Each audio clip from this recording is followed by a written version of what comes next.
Okay, for the equation we use when we're trying to find force of gravity, we're going to use either the big G m over r squared, or the Fg is m times little g. That's only if you have little g. If not, then you have to use this one.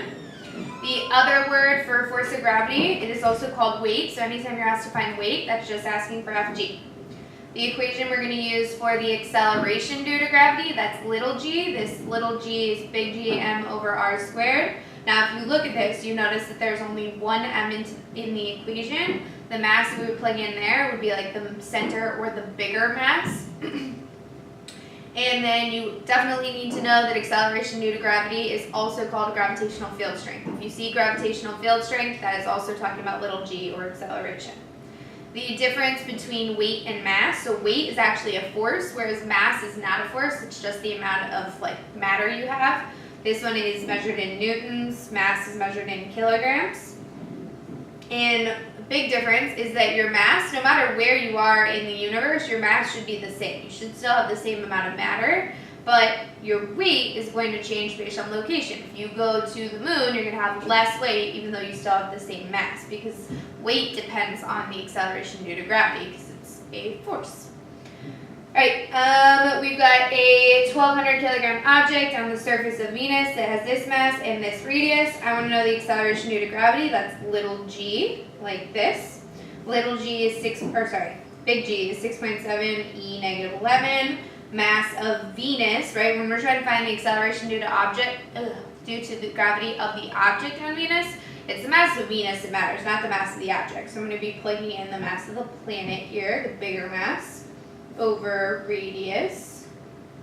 Don't forget the square. And then to type this in your calculator, it should be 6.7 e negative 11 times 4.87 e 24 divided by 6.05 e6, and then don't forget the squared because r gets squared, and that gives me an acceleration due to gravity of 8.91. What would the mass of the object be on Venus? So we know that mass should be the same anywhere I go. So the mass of the object is 1,200 kilograms. It doesn't matter where I am, it should still be 1,200. Now the weight is asking for the force of gravity. Two ways to get it. Because I just found little g, I'm going to use this one, mg, to get the force of gravity. If you plug into the first equation, it'll work. It's just more effort, more typing. So the mass of the object times the acceleration due to gravity on Venus, which we just found. So if I do 1,200 times the acceleration due to gravity, you get a weight or force of gravity of 10,697 newtons.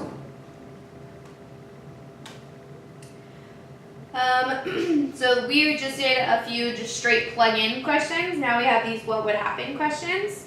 The first thing we decide is what variable is changing and by how much. Is it my mass that is tripling? Is it my distance is doubling, halving, etc.?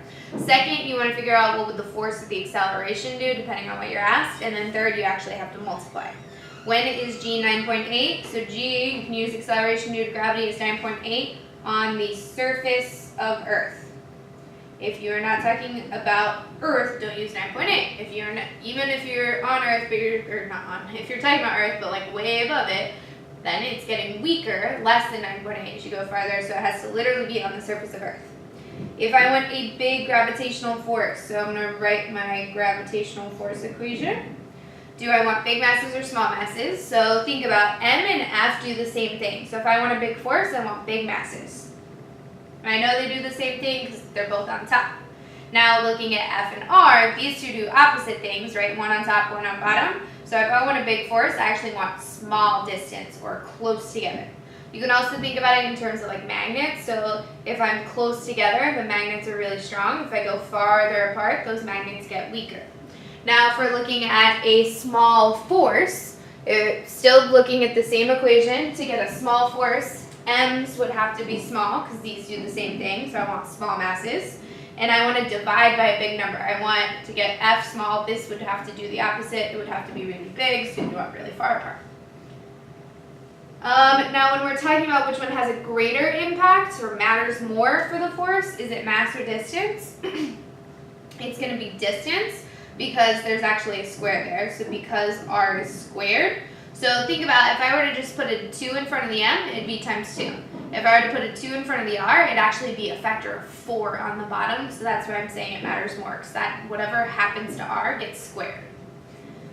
By what factor would the force change, including bigger or smaller for each of these? So mass of both objects are doubled, so 2m, 2m. That would be times 4 bigger. Distance is doubled, so masses stay the same, but now we have 2r. Careful that r gets squared, so that becomes times. Nothing happened on top, so that's a factor of 1 on top, and on bottom 2 squared is 4, so it's 1/4 smaller.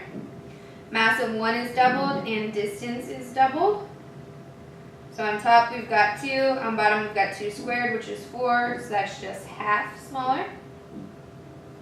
The distance is halved, so 1/2 r like this. You've got nothing on top, so that's a factor of 1. 1/2 squared, I'm just going to type my calculator just like this. So we've got 1 over 1/2 squared. Oops. And then that gives you 4, so this is getting times 4 bigger. And lastly, both masses are doubled and the distance is halved. That gives you 2 is 4 on top and 1/2 squared. 4 over 1/2 squared, make sure you put parentheses around this fraction, is going to give you times 16. Great.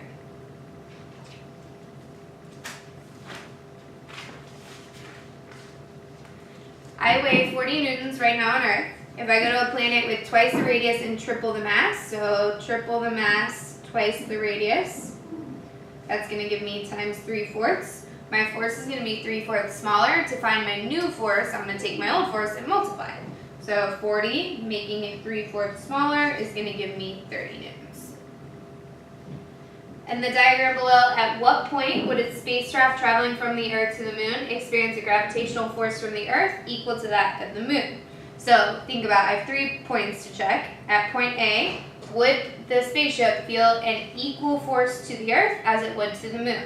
Hopefully you're saying no, because you're much closer to the Earth, you'd be pulled to the Earth more than to the Moon. So not A. Now B is also very tempting, because you're like, oh, that's exactly the halfway point. Yes, that is half the distance, but if you look at your force of gravity equation, r is not the only thing that the force of gravity depends on. It also depends on the masses. So if we're looking at point B, yes, it is the halfway point, but these are different masses. So even though I'm the same distance at B, it would feel a greater force towards the Earth because the Earth has a greater mass. So not B. Now if we're looking at C, Earth still has a greater mass, but see how you're farther away?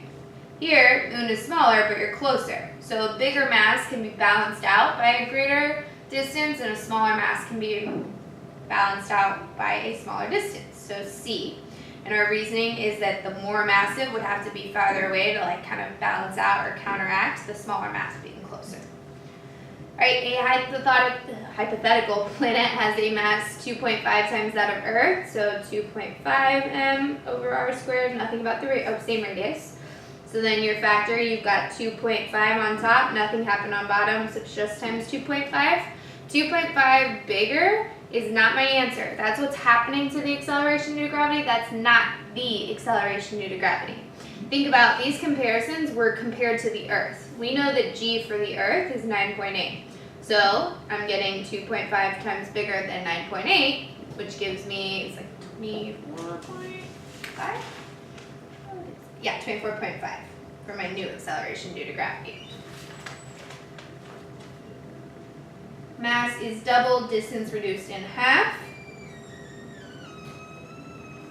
It's going to be times 2 over 1/2 squared. Put that in your calculator, you get times 8. If the Moon were twice as far, so now we have twice the radius, like this.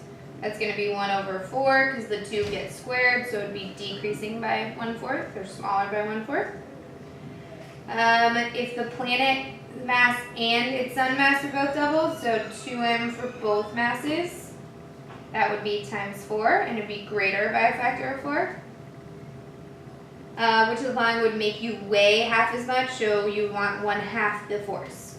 If I move to twice the distance, so let's test it out, twice the distance, that would actually be 1/4 because r gets squared, that is not 1/2. If I take away half the Earth's mass, I'd be left with 1/2 the mass, like this. And that would be times 1/2. Yep, that's good. And half the distance, so you don't actually have to do the math on that one. If you're going half the distance, that's getting closer. That's going to be a stronger force, so not half the weight. It would be more weight. And it can't be both A and B if we crossed off A. Right, the reason our weight at the surface of Saturn, which is much greater than Earth, could be similar, so we know that our weight, right, depends on our mass, which isn't changing when I go to the planet, the mass of the planet and the radius of the planet. Now, the mass of the planet of Saturn is much greater, but the radius of the planet of Saturn is also much greater. And these two can kind of balance out. Now, I wouldn't say exactly balance out, because if I had like twice the radius, you'd actually need 4 times the mass because it's getting squared. But the idea that more mass can balance out more radius is true. So Saturn is much more massive, but if you're farther from the center, you have a greater r. So yes, you have more mass, but you also have more r, which can balance out C. As an astronaut travels from the surface of Earth to a position that is 4 times farther away, the astronaut's mass should stay the same. The mass shouldn't be changing as it goes farther away. As you go farther away, your Fg is going to decrease, right? You're going to have less weight, so these two, right, does not remain the same. Weight is not increasing, it should be getting weaker as you go farther away, but your mass should stay the same. Earth has weight, I'm just going to say, is 81 times the mass of the moon, like this. The Earth exerts a gravitational force F on the moon. I want to know what the gravitational force of the moon on the Earth is. So what you'll notice here is I'm talking about the moon on the, moon on the Earth and the Earth on the moon. This is a pair. When I plug into my force of gravity equation, it does not matter which mass is m1 and which is m2, right? It doesn't matter if I plug in the moon and then the Earth's mass, or vice versa, because this force of gravity is the force between the two. It's a pair, right? Newton's third law, the action-reaction pairs. So the force between the Earth and the moon is the force between the moon and the Earth, so it's the same force. Now, you might have been tricked because it said 81 times the mass. I'm just saying that this one is this many times bigger than this one. Now, it will be different, right? Because up here, I said double the mass, and we actually doubled it. What's different in those cases is I actually have something, and I'm changing it so that it is now twice bigger, etc. Whereas this one, right, I didn't change anything. I'm just saying that it's greater by this factor. 2 objects are attracted to each other with a gravitational force of 4 newtons. One mass is doubled, right? This is I'm actually changing. Other one is tripling without changing the distance. These are being multiplied, not added, so that would be times 6 bigger. And then my old force is 4 newtons, and it gets 6 times bigger. Now my new force is 24 newtons. Satellite B is 3 times more massive, so I'm going to call this M and this one 3 times. Which one experiences a stronger gravitational force? So Fg is gmm over r squared. So if I have mass of the Earth, mass of the satellite over the radius squared, now I still have the mass of the Earth, but now I have 3m for this guy with the same radius. So this pair would be a greater force than this pair, because this second object has more mass than this pair. So B, because it has more mass. An object weighs 100 newtons when it is 3 radii away, when it is moved to 6 radii away. So first of all, at first it is like 3 away, right? And now it's going to 6 away, so I'm going farther. If you're going farther, your force should be less, so less force. So it was 100, I know it's getting smaller, so I can at least cross off C and D. Now, I actually have to do the math. It went from 3 to 6, so I doubled my radius. So gmm over 2r squared, and I doubled because it went from 3 to 6, so that's 2 times the radius.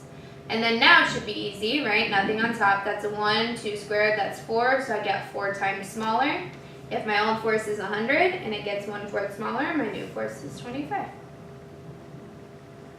Jupiter has a mass 300 times that of the Earth and a radius of 11 times greater. So 300 times the mass, 11 times the radius. That gives me 300 over 121. Now, something like this, people box it and move on. That's not my answer. I got what the factor that it's getting greater. I want the actual acceleration due to gravity. This is compared back to Earth, so it's this many times greater than Earth's. So I take my 9.8 and I make it 300, 120, whatever, times greater, and you get 24.3 as my acceleration due to gravity. Right, next one, we've got a hypothetical planet. It has a mass 9 times that of the Earth's, but it has the same gravitational field strength, so we want to know what does that mean about its radius. So I'm going to plug in 9m. I'm looking for what's happening to the radius, and I want to end up with the same gravitational field strength, so that's times 1. Right, if nothing's changing, I'm not multiplying by 2 or halving it, right? It's staying the same, so times 1. Right now, you've got a 9 on top, so to get to 1, you would need a 9 on bottom. In order to get a 9 on bottom, you'd have to put a 3 with the r, because 3r squared would give me a 9 on bottom. So I want 3 times the radius. Hypothetical planet has a mass 8 times that of Earth's, and looking what's happening to r, and I want to end up with 1/2. The acceleration due to gravity, so I've got 8 on top right now. To get 1/2, you need a 16. 8 over 16 is 1/2. To get 16 on bottom, you need to put a 4 in front of the r, so 4 times the radius. We've got a typical star, blah, blah, blah. Has the radius and this mass. What is the gravitational field strength? That's little g. Little g is gm over r squared, 6.7 m to e30 over r squared. Don't forget the square. And then now we just type it into our calculator.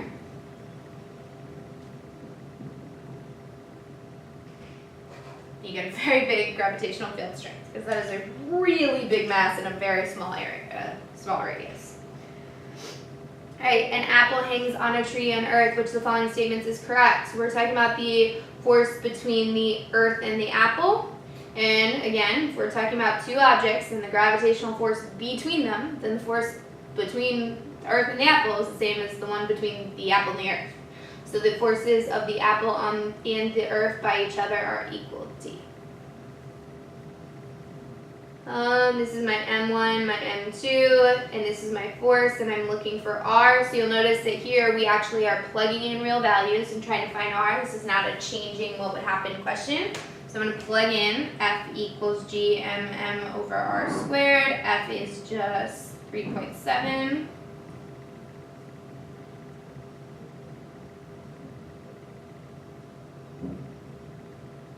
Over R squared. Now, our unknown is on the bottom, so the very first thing I want to do is I want to multiply my R squared up. And now I have R squared 3.7e negative 6 equals, I'm going to type this 6.7e negative 11 times 2500 times 2500, and that gives me 4.18 e negative 4. Now to get the r squared by itself, I'm going to divide this one over. So divide the 3.7 e negative 6.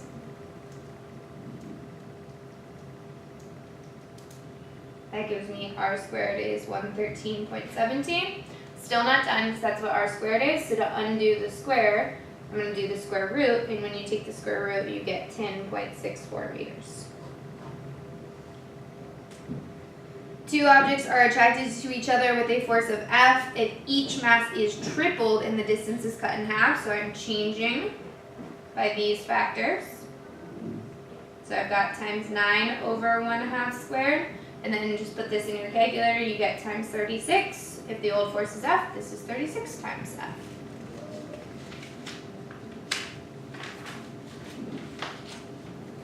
If the moon was only half as far as it is now, what would the gravitational force be? So I want half of the radius.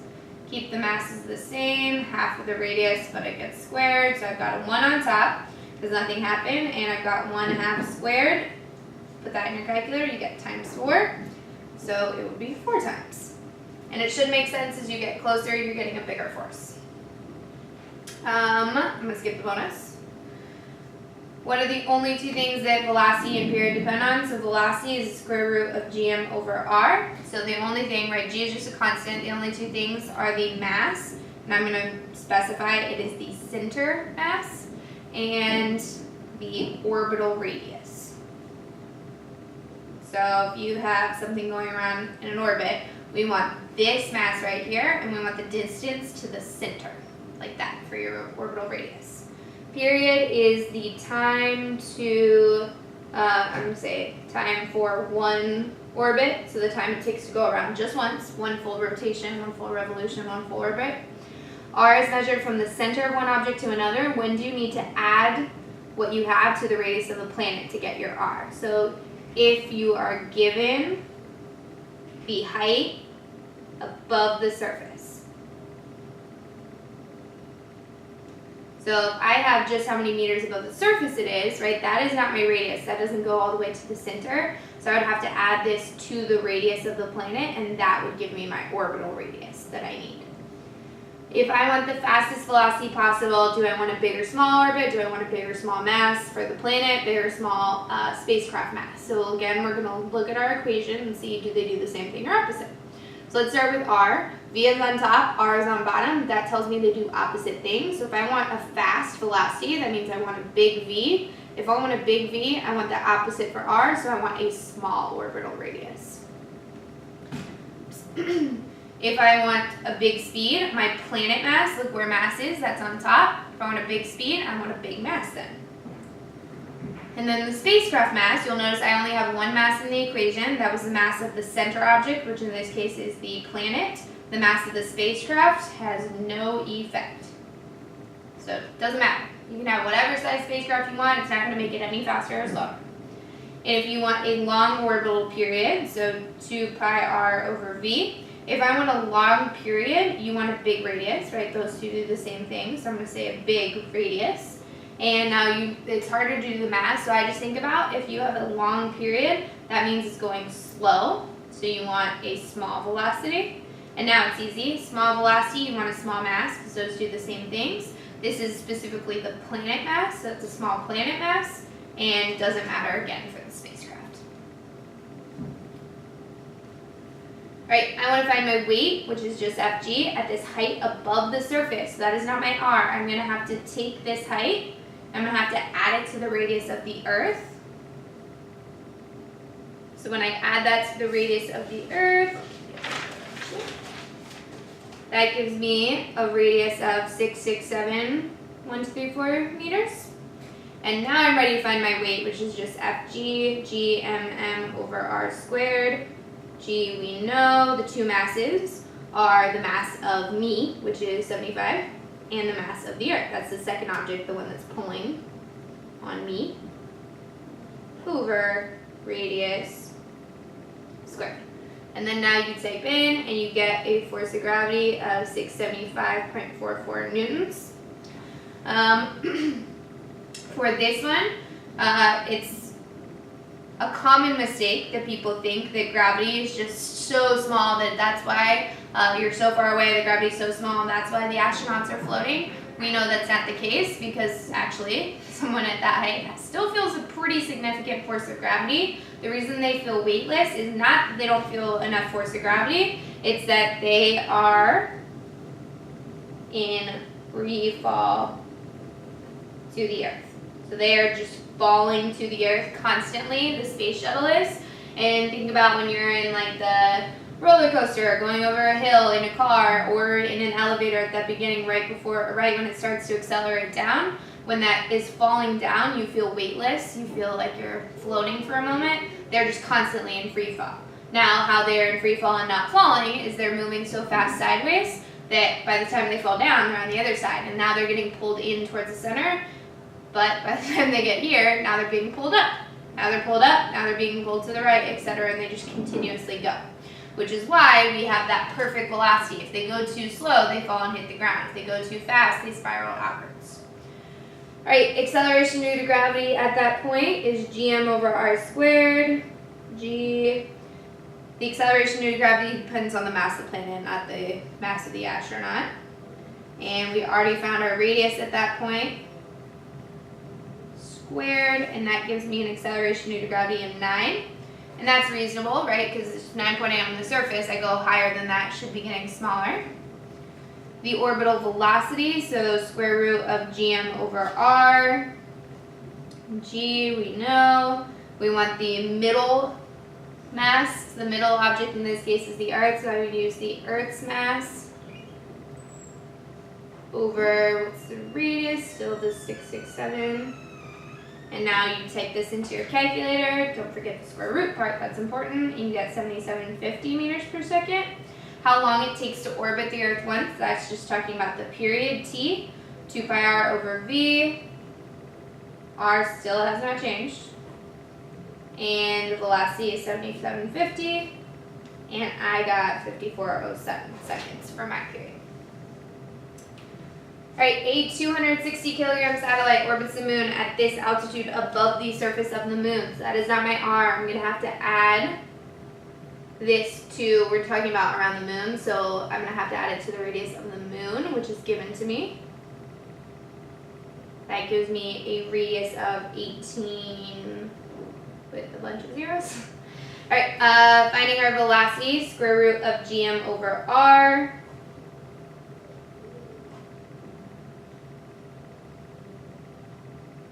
And now we need to plug in the right mass. We are looking at orbiting this space shuttle orbiting the moon.